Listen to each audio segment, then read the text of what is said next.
Caros amigos, eu vou comentar agora com você uma questão que caiu agora em 2018 para oficial de inteligência da ABIN.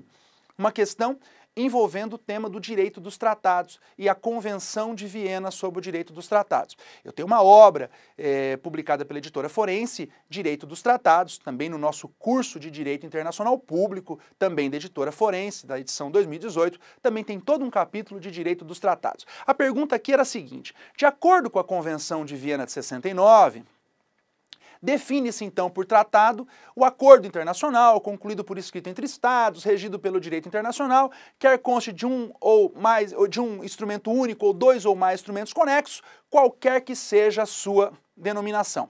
Dado o conceito, que está correto, e a questão pergunta então: no que se refere a esse assunto, julgue o seguinte item: certo ou errado? O Estado brasileiro reconhece a possibilidade de aplicação provisória de um tratado enquanto ele não entrar em vigor? Desde que o próprio tratado assim disponha, ou desde que os Estados negociadores assim tenham acordado por outra forma? Certo ou errado? A Convenção de Viena prevê a aplicação provisória dos tratados no artigo 25. Porém, esse artigo o Brasil reservou.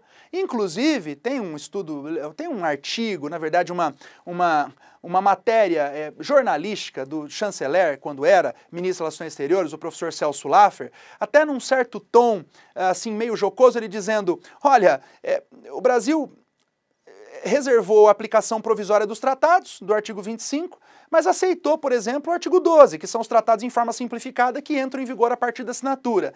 Até ele fez uma brincadeira com isso no sentido de que, está correto, não tem muita lógica essa reserva que o Brasil fez no artigo 25, sendo que ela aceitou coisa muito pior, né? Poderia ter aceitado a aplicação provisória dos tratados, mas seja como for, a questão aqui te exigia saber, olha que interessante, se o Brasil, as reservas que o Brasil fez. Então não adianta você ter decorado a Convenção de Viena, porque você vai ver que o Brasil ratificou e estava lá o artigo 25, você conhece pronto, então no artigo. Tem que saber também se o Brasil reservou ou não.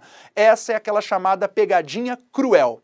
Pegadinha cruel. Tem que ter um estudo um pouco a mais. E esse estudo só na doutrina que você vai conseguir ter. Mas, em suma, resposta errada, porque o Brasil reservou, ele não faz parte desse artigo 25 da Convenção de Viena sobre direitos tratados. Forte abraço.